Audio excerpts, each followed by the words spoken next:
Hello, everyone, and welcome to the 29th episode of Kouryer podcast. Today, I'm joined with Rachel Owens.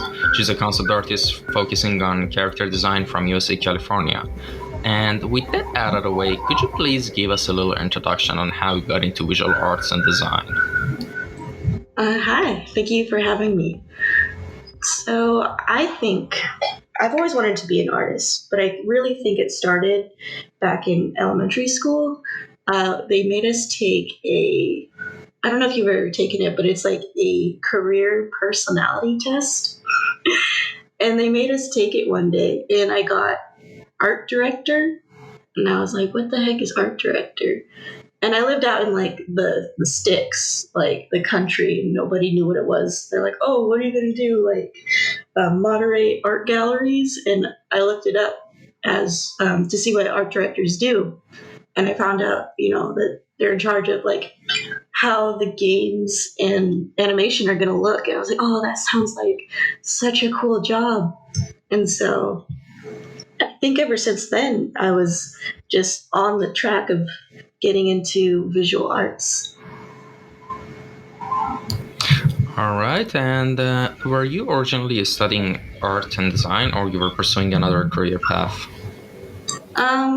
Well, originally I was having a hard time picking a school, and I did like look at art schools and such. They were really expensive, and my parents were like, you want to go to art school? So they didn't think it was a very good career path. And then I looked at maybe graphic design, which was something that both my parents and I could kind of find a middle ground on. And if I, didn't make it as like an artist, at least I could do, graphic design. That was a more tangible career for my parents. And so at first I got my degree in graphic design. That's what I went to school for. And I did work in it a little bit throughout school, and after school I got, I built up a good clientele and everything, and I was doing logos and advertisements. But I wasn't really happy. I found it really boring. And so I actually got a job at Apple, and I was listening to podcasts while I was working. And I would listen to like all these different art podcasts and like the Nickelodeon podcasts, and they would just interview like all of these different, artists and directors. And it was like, okay, I still really want to do that. And so after that, I kind of just dropped my clientele, and I worked really hard on, illustration and character design. And yeah, I've been on the path ever since. All right. And actually, you said you listen to art podcasts. What are your favorite art podcasts back then? I really like Art Cafe. That's a good one.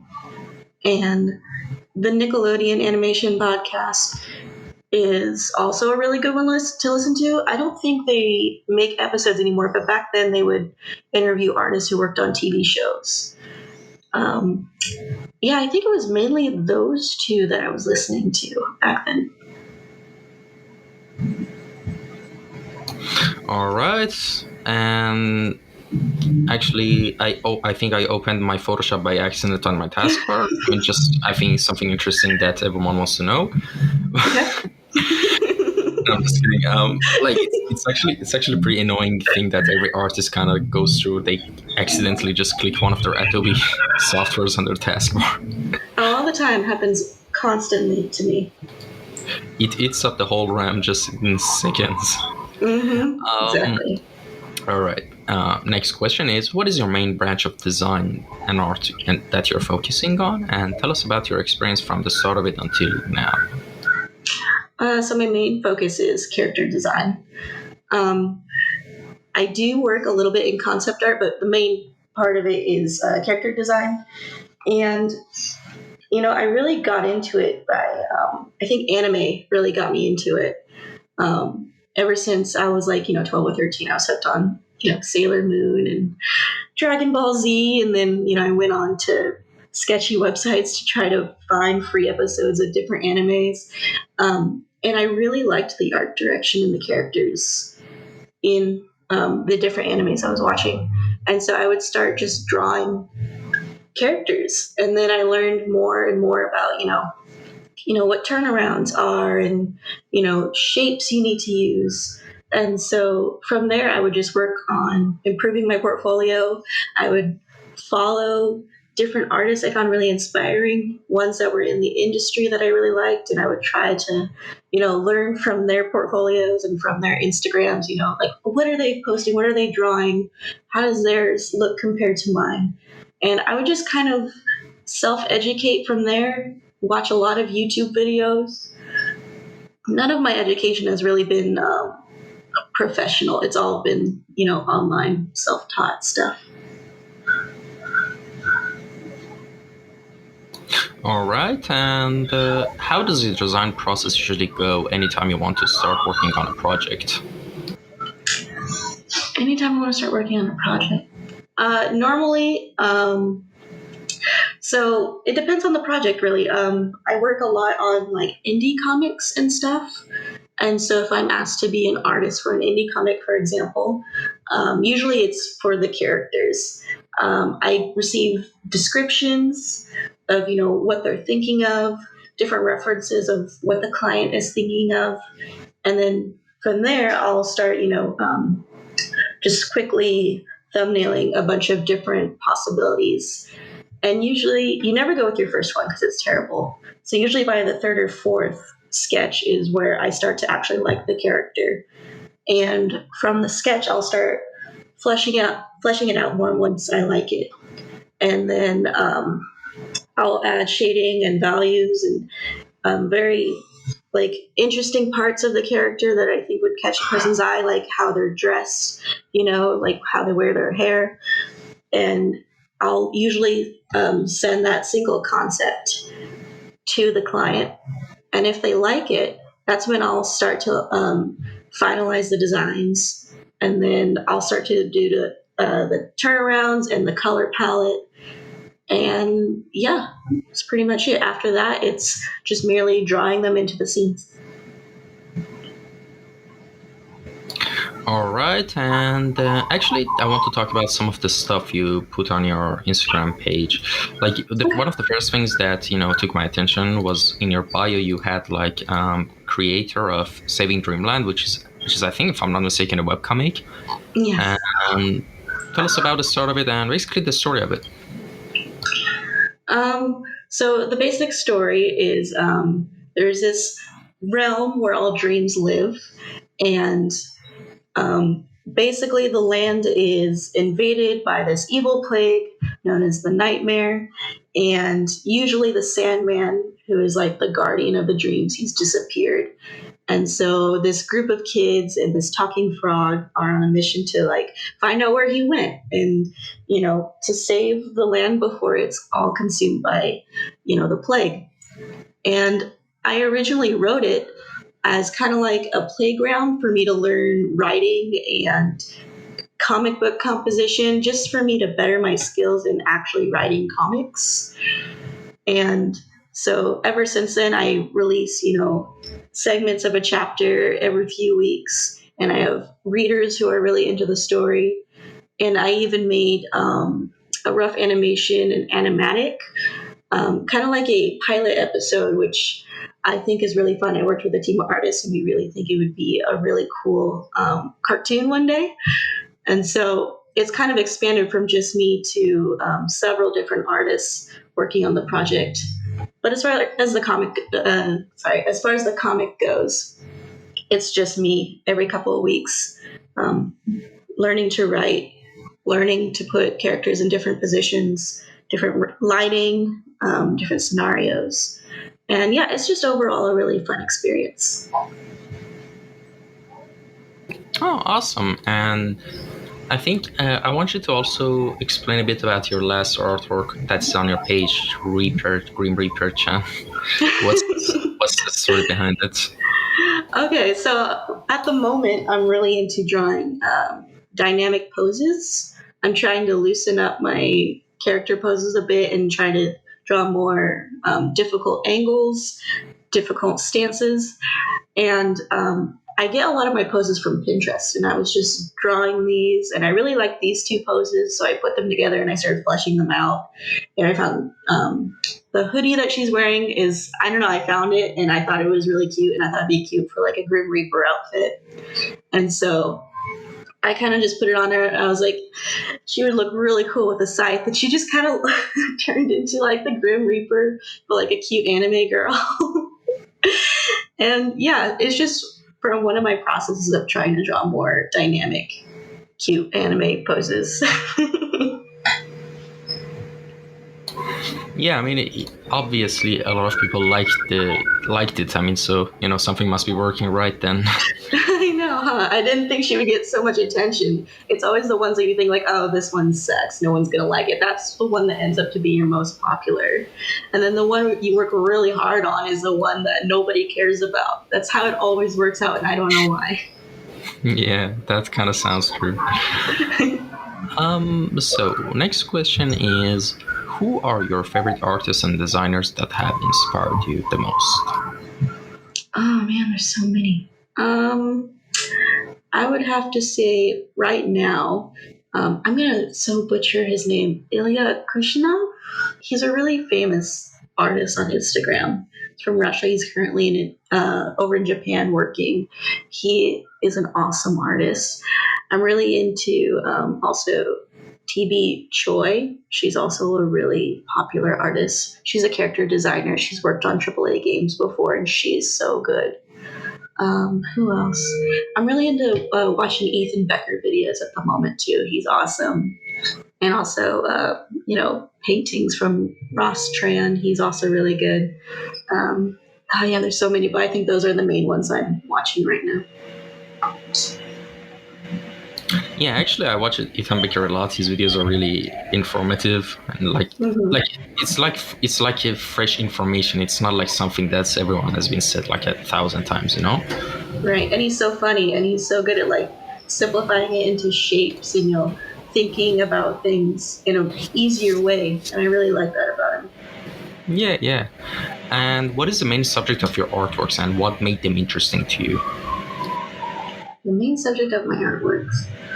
I don't know, honestly, just anime in general. I don't have a main focus. I don't know, maybe I should, as a professional artist, have a main focus, but as of right now, yeah, oh, I'm sorry, there's a truck going by. I hope that didn't pick up.